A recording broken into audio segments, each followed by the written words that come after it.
On the 25th of November 1940, the Mosquito prototype lifts away from Salisbury Hall, with Geoffrey de Havilland Jr at the controls.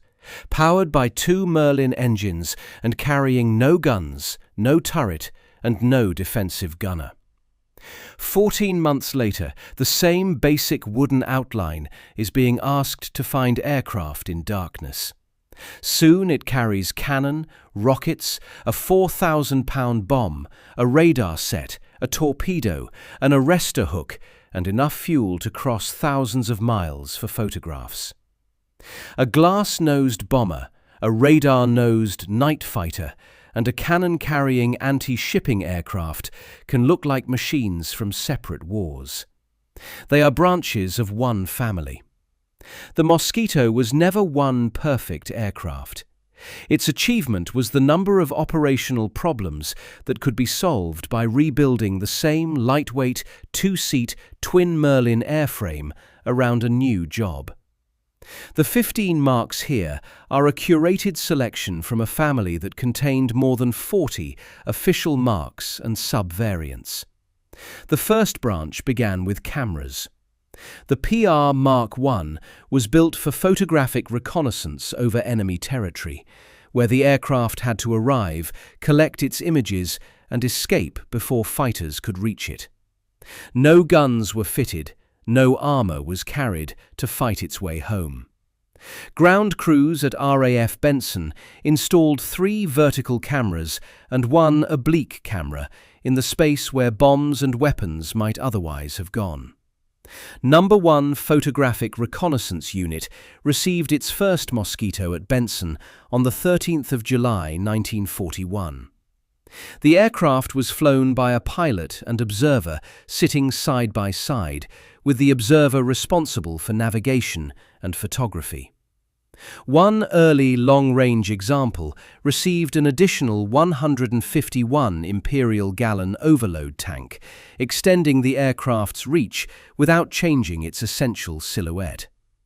The figures explain the decision. The PR Mark I could reach approximately 382 miles per hour, climb to 35,000 feet, and cover about 2,180 miles. At that height and speed, defensive armament looked less valuable than fuel and cameras. In mid-September 1941, variously dated 17, 19 or 20th September, a Mosquito reconnaissance sortie covered Brest, La Pallice and Bordeaux. On its early sortie, the aircraft reportedly evaded 3 Bf-109s by speed and altitude. The aircraft survived by staying fast and high, not by turning into the attackers. That protection had limits. A damaged engine, a loss of altitude, or a badly timed interception could erase the advantage immediately. The PR Mark I was also a small production run of only 10 aircraft, including prototype W4051. Later reconnaissance marks brought better engines, more fuel and pressurization. The PR Mark I disappeared because it had proved the idea, then became too limited for the distances the RAF wanted to photograph. The unarmed aircraft had a second destination: bombing.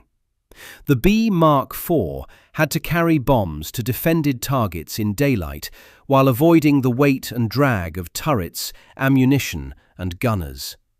Its glazed nose gave the navigator and bomb aimer a clear forward view, while the internal bomb bay carried the load.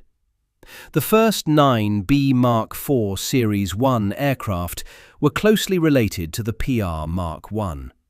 They used Merlin 21 engines and short-engine nacelles. Later Series II aircraft received longer nacelles, which reduced turbulence around the tailplane and could carry 50-gallon slipper tanks beneath the wings. Early Series I aircraft carried 4 250-pound bombs, a total of 1,000 pounds. Later aircraft carried 4 500-pound bombs, doubling the load to 2,000 pounds. That was modest beside a heavy bomber, but the Mosquito brought the bombs faster and with a crew of 2. Number 105 Squadron began receiving B Mark IV aircraft at Swanton Morley in November 1941. Combat bombing didn't begin immediately. The first operational bombing missions came in May 1942, and on the 31st of May, 4 Number 105 aircraft struck Cologne, immediately after the RAF's larger 1,000-bomber raid. The same Mark later attacked the Gestapo headquarters in Oslo on the 25th of September 1942. 4 Mosquitoes flew approximately 1,770 kilometers and remained airborne for 4 hours and 45 minutes. The mission demonstrated the bomber's particular bargain: less payload than a heavy bomber, but greater speed, smaller formations, and precision against targets that were difficult to reach by conventional means. A 4,000-pound cookie could be fitted later, but the modification pushed the B Mark IV close to its limits. Bulged bomb bay doors, altered fuel arrangements, underwing tanks, and nose ballast were required. The cookie conversion was powerful, but it also showed why a stronger, higher-flying bomber branch was needed. The bomber now had to see in darkness. The NF Mark II was the first production Mosquito night fighter Mark, developed from the F Mark II day fighter. Its visible change wasn't yet a smooth radar nose. AI Mark IV radar used an arrowhead-shaped transmitting aerial on the nose, with receiving aerials mounted near the outer wings. 4 303 Browning machine guns remained in the nose, while 4 20mm Hispano cannon occupied the lower forward fuselage. The aircraft carried 2 crew members, a pilot and a navigator who operated the radar. AI Mark IV could detect a target at roughly 3 miles, with a minimum range of about 400 feet. That gave the crew a short window between finding an aircraft and firing at it. Radar equipment added weight and drag. The original matte black night fighter finish reportedly cost about 25 miles per hour, although smoother paint later recovered some of that loss. Published figures put the NF Mark II's maximum speed near 370 miles per hour and its ceiling near 36,000 feet. Number 157 Squadron was reformed on 13th December 1941 to operate Mosquito night fighters. Sources disagree about whether the NF Mark II's formal operational entry belongs to January, April, May, or August 1942, because delivery, first sortie, and operational status were recorded differently. Its real work is clearer. Number 157's first recorded Mosquito night operation occurred on the night of 27th–28th of April, and an NF Mark II was credited with shooting down a Dornier DO-217 on 30th of May 1942. The Mark's external aerials were an interim solution. Later Mosquitoes would place centimetric radar inside a solid nose. But the NF Mark II proved that the aircraft could carry the equipment, the radar operator, and the weapons without losing its value as a fast interceptor. A combat aircraft that fast also created a training problem. The T Mark III was the answer. It removed the guns and combat equipment, installed dual controls, and turned the Mosquito into a machine in which an instructor could sit beside a student and intervene before a mistake became a crash. The trainer retained the 2-seat, side-by-side arrangement and used Merlin 21, 23, or 25 engines. Its instruments and cockpit layout supported conversion training rather than combat. That distinction mattered because the Mosquito wasn't an easy twin-engine aircraft. Its high power-to-weight ratio, high wing loading, and demanding asymmetric handling required crews who already understood what the aircraft could do before they took it into a squadron. The first T Mark III reportedly flew on 30th of January 1942, and the type entered training use around August. One example reached RAF Errol in Scotland in July 1943 for training under Training Unit 60. 20 T Mark IIIs were also delivered to the Fleet Air Arm for Sea Mosquito crew training. Production figures vary between 348 and 358 aircraft, depending on whether converted airframes are included. Later trainer marks and conversions supplemented the T Mark III, so the branch evolved rather than ending in one clean retirement. Its legacy was measured in crews. Reconnaissance observers, bomber navigators, fighter pilots, and night fighter radar operators all needed a safe way to learn the same demanding airframe before facing Europe at low altitude or in darkness. The next Mosquito accepted weapons without giving up the speed-first philosophy. The FB Mark VI had to attack targets directly. It was based on the F Mark II day fighter, but without AI radar, and received a strengthened wing for bombs, rockets, and fuel tanks. 4 303 Browning machine guns sat in the nose. 4 20mm Hispano cannon were mounted underneath the cockpit in the forward fuselage. The cannon occupied the front of the bomb bay, leaving the rear section available for 2 250 or 500-pound bombs. Another bomb could be carried beneath each wing, and up to 8 RP-3 rockets could be fitted externally. That arrangement made the FB Mark VI a genuine multi-purpose strike aircraft, but every addition imposed a cost. A clean aircraft could reach approximately 378 to 380 miles per hour. 8 rockets reduced the limiting speed from roughly 425 miles per hour clean to about 400 with the stores fitted.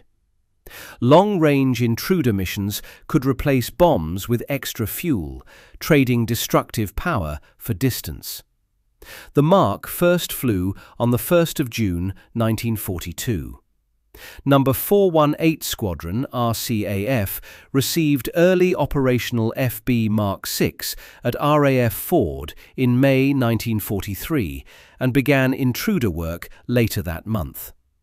The Mark then spread across Fighter Command, Number 2 Group, the 2nd Tactical Air Force, and Coastal Command. Its most famous proof arrived at Amiens on the 18th of February 1944.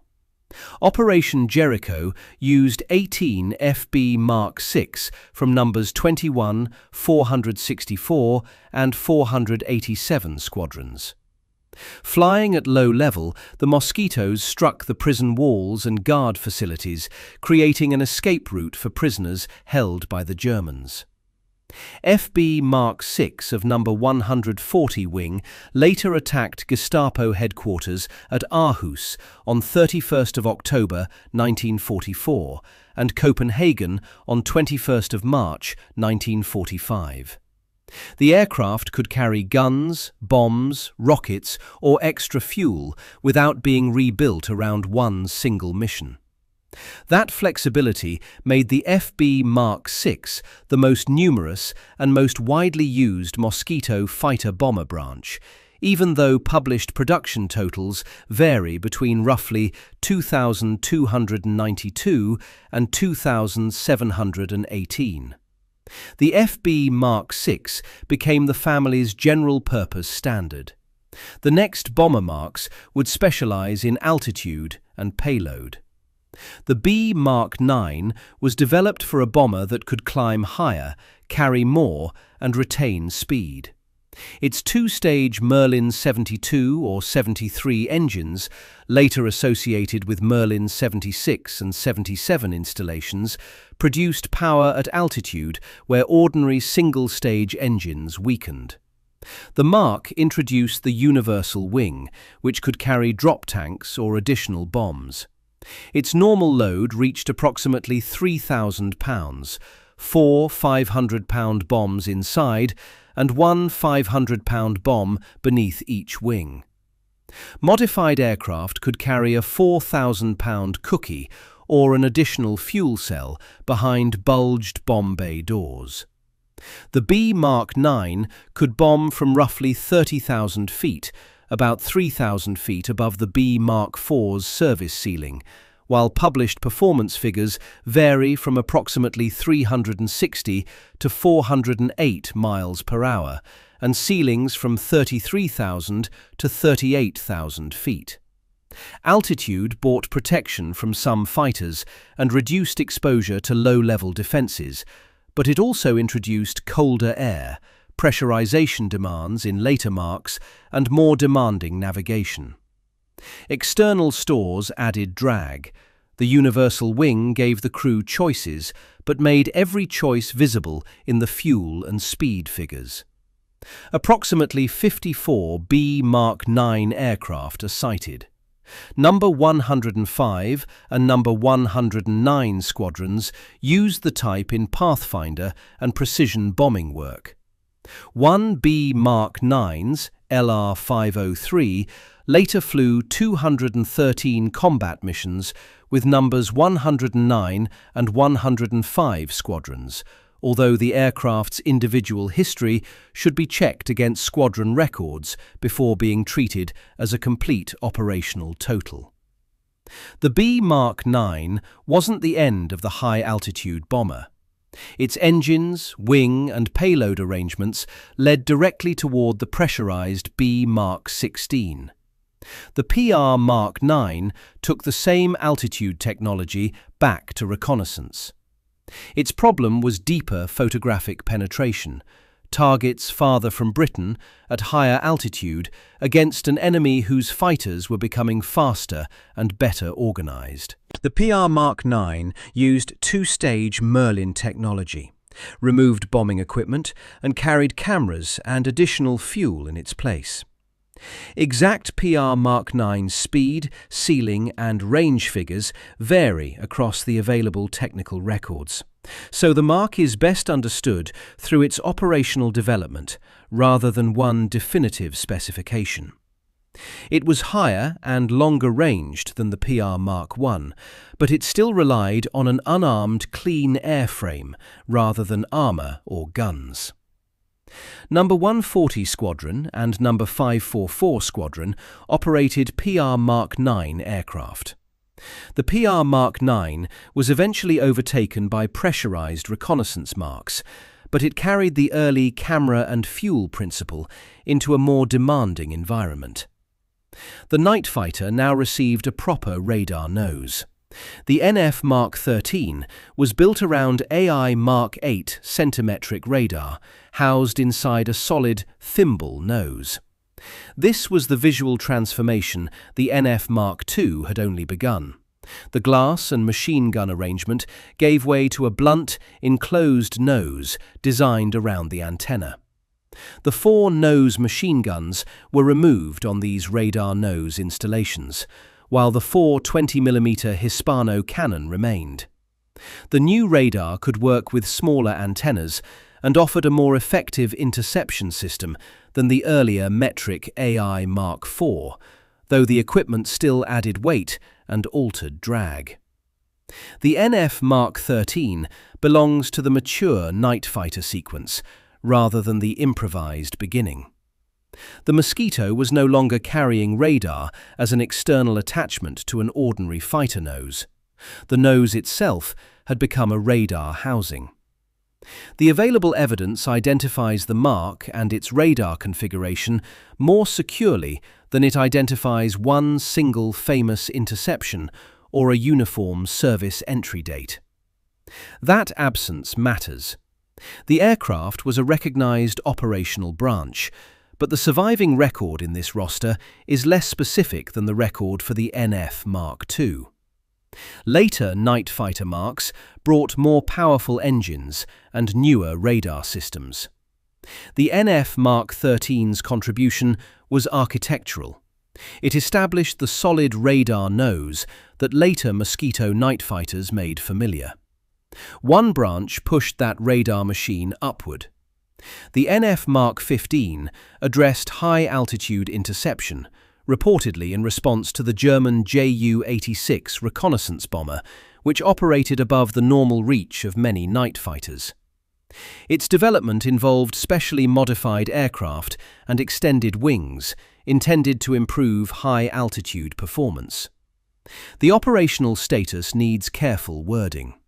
The NF Mark XV is a recognized Mosquito mark associated with high-altitude trials, but the available evidence does not support presenting it as a standard frontline squadron aircraft with a complete, uncontested record of missions.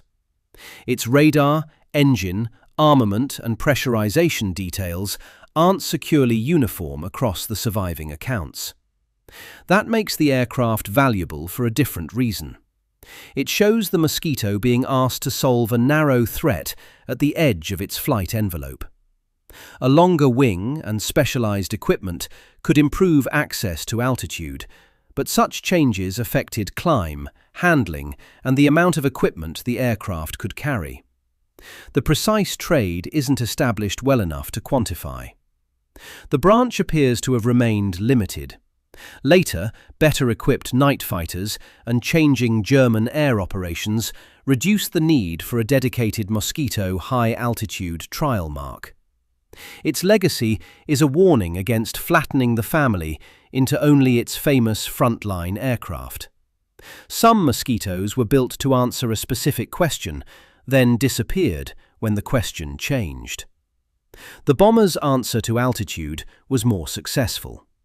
The B Mark XVI introduced a pressurized cockpit and double-glazed windows, allowing the crew to work above much of the weather and many ground defenses. Two-stage Merlin engines supported the high-altitude mission, while the bomb bay was enlarged and bulged to carry a 4,000-pound cookie internally. That combination produced a very different bomber from the B Mark IV. The glazed forward fuselage remained part of the Mosquito's visual identity, but the cabin, windows, bomb bay and engines had all been rebuilt around altitude and payload. Published service ceilings range from approximately 35,000 to 38,500 feet, with some accounts giving nearly 40,000. The aircraft could carry a heavy internal bomb without the drag of a large external weapon, but pressurization added weight, maintenance, and mechanical complexity. The cookie increased destructive power while reducing the margin available for fuel, structure, and handling. B Mark XVI aircraft served with Bomber Command and Pathfinder formations. High-altitude operations included B Mark XVI MM-230 and sorties against targets such as Deelen. The Mark became the principal pressurized high-altitude Mosquito bomber because it combined the two-stage engines with a useful internal load. Its wartime successor was the post-war B Mark 35, which first flew on the 12th of March 1945. The B Mark 35 arrived too late for wartime operations, but served as an RAF bomber until the beginning of 1954, with some aircraft later converted to target tugs. The B Mark XVI proved that a wooden airframe could support a pressurized crew compartment and a 4,000-pound bomb. That technology was immediately useful to reconnaissance crews. The PR Mark XVI removed the bomb and kept the altitude. The problem was now to photograph targets from above 38,000 feet, often at distances that made fuel more important than weapons. The PR Mark XVI used the B Mark XVI's pressurized cabin and double-glazed windows, but its bomb bay was flush rather than bulged for the cookie. 2 camera ports were installed in the bay, and one documented fit used an F-52 camera. Armor and armament disappeared.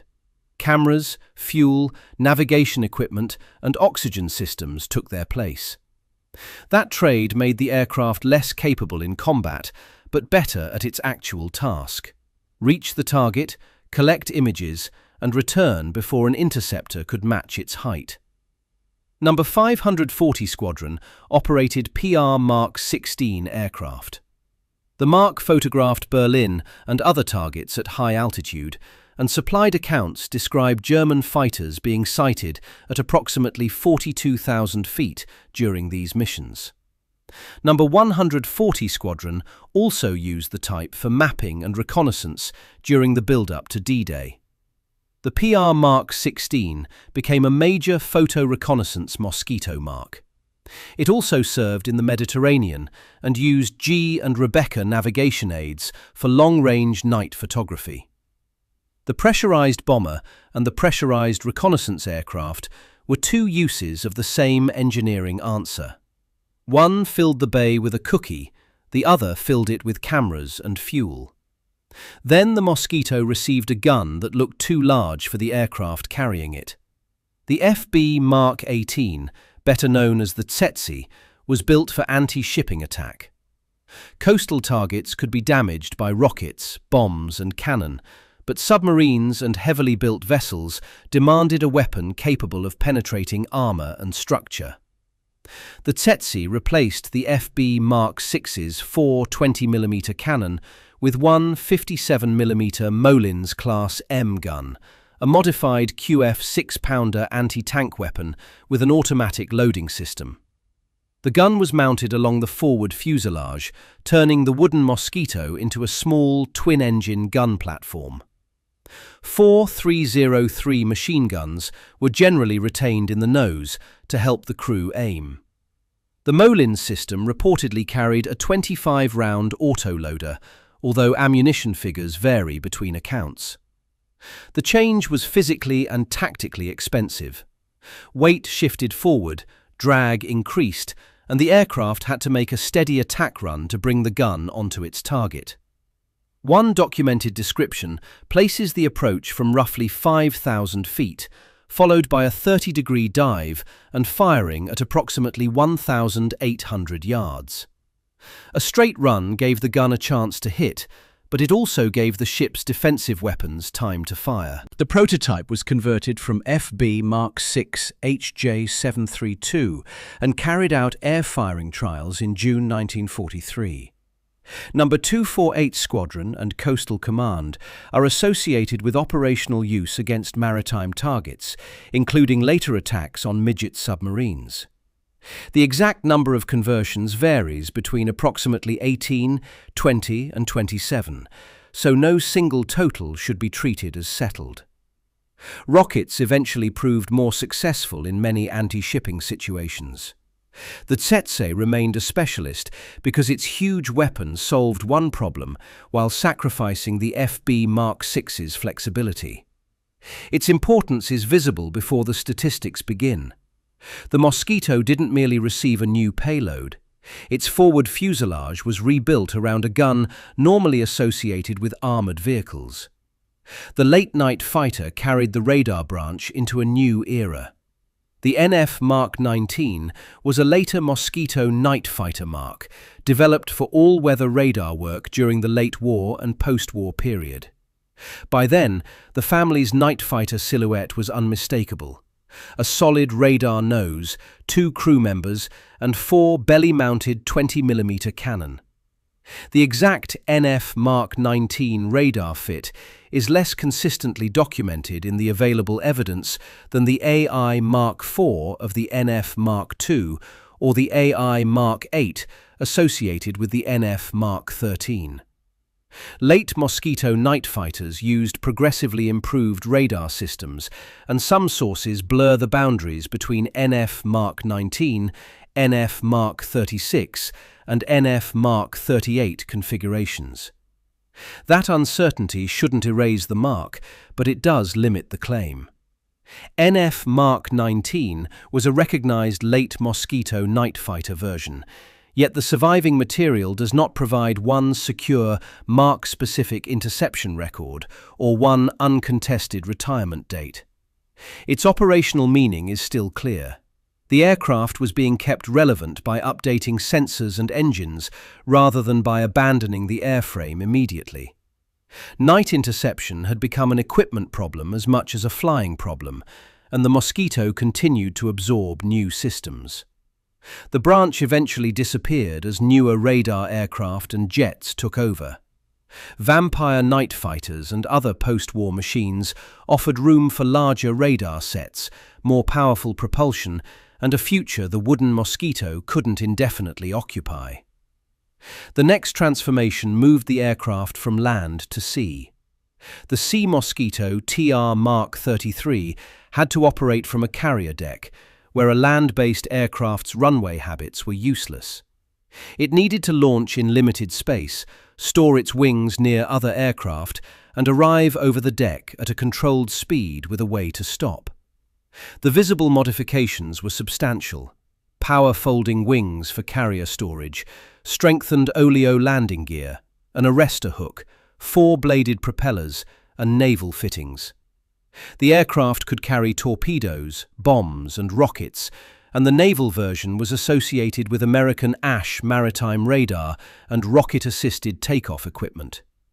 The folding mechanism added weight. Strengthened landing gear and an arrestor hook added more. Every component had to survive the sudden loads of a deck landing, while the crew faced a landing area roughly 95 feet wide that narrowed to about 80 feet near the carrier's island. HMS Indefatigable hosted carrier trials involving a navalized Mosquito. In 1944, an FB Mark 6 achieved the first landing of a British twin-engine aircraft on an aircraft carrier, leading toward the Sea Mosquito TR Mark 33. The TR Mark 33 was a fleet air arm aircraft and a real naval development, but the available record is more secure for trials and qualification than for sustained fleet combat service. One account gives 50 aircraft built, with all but 13 fitted with folding wings. That production detail remains a single-source figure. The aircraft was overtaken by newer naval types, including the Sea Hornet and later jet aircraft. Its legacy is unusually concrete. The Mosquito's wooden structure, built for land-based speed, was strengthened, folded, and equipped to meet an arrestor wire over moving water. The final branch returned to the cameras. The PR Mark 34 was developed for extreme-range photographic reconnaissance, particularly in the Far East and Pacific. Its problem was distance. Targets separated from the base by thousands of miles, with no room for weapons that wouldn't help the aircraft complete the photographic mission. Armor and bullet-resistant fuel tank protection were removed to save weight. A bulged bomb bay carried additional internal fuel, with one supplied figure giving approximately 1,192 gallons. Two 200-gallon drop tanks could be fitted beneath the wings. Cameras replaced armament and bombing equipment. The aircraft's engine and pressurization details are divided between accounts, partly because the PR Mark 34 and PR Mark 34A are sometimes described together. Some records associate the Mark with Merlin 25 engines. Others describe later configurations with Merlin 113 and 114 engines and pressurization. The safe point is the operational result: more fuel, more range, and high-altitude photographic capability, purchased by deleting protection and weapons. Published range figures reach approximately 3,600 miles, or between 5,600 and 5,800 kilometers, depending on conditions and configuration. One technical source gives a practical ceiling near 43,000 feet. Number 540 Squadron operated PR Mark 34 aircraft.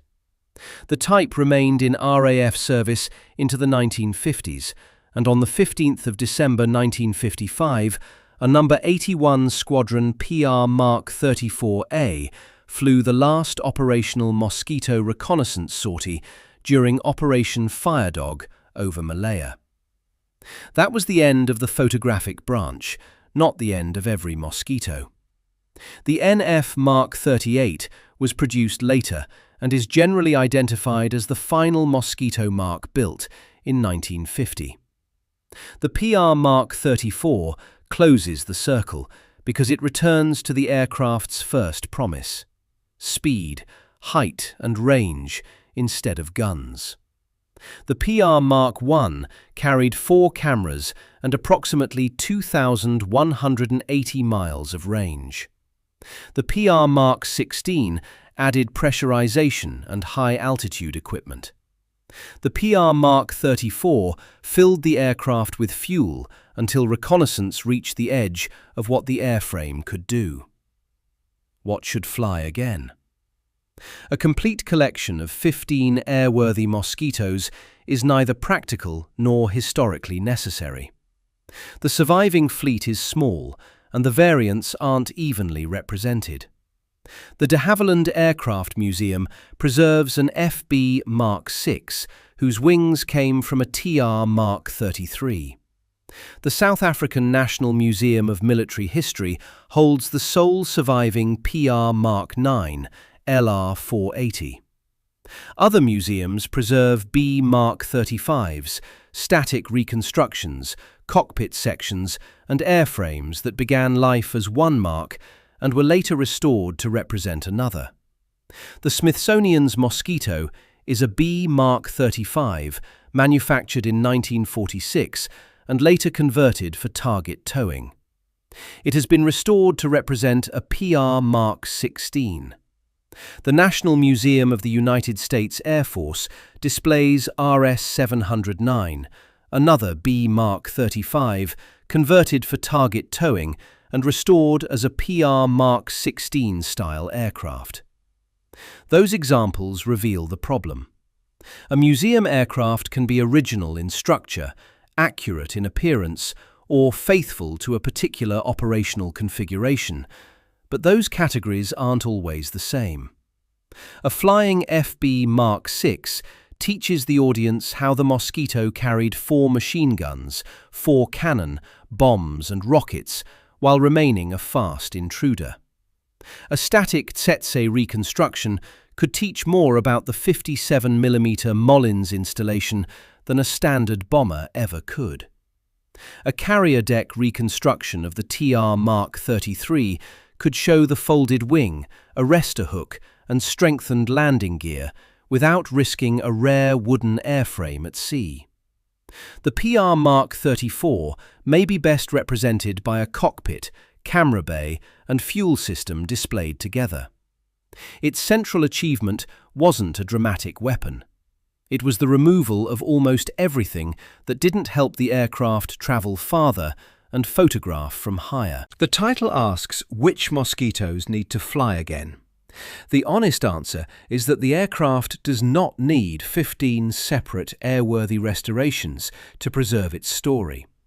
It needs the branches to remain visible: the glass nose, the external radar aerials, the solid thimble nose, the dual controls, the pressurized windows, the cannon bay, the folding wings, and the camera ports aren't decorative differences. Each one records a problem Britain asked the same light wooden airframe to solve. The Mosquito became a reconnaissance aircraft, bomber, trainer, night interceptor, fighter bomber, anti-shipping aircraft, carrier aircraft, and long-range photographic platform because its basic structure left room for change. That is why the forgotten marks matter more than a single famous silhouette. A museum visitor should be able to walk from the unarmed PR Mark I to the extreme-range PR Mark 34 and see the design accumulate fuel, altitude, pressure, radar, weapons and landing gear, then discard them again when the mission demanded something else. Some of those branches may fly. Others may survive as accurate reconstructions, restored cockpits, camera bays, radar noses, or carefully documented fragments. The obligation is the same.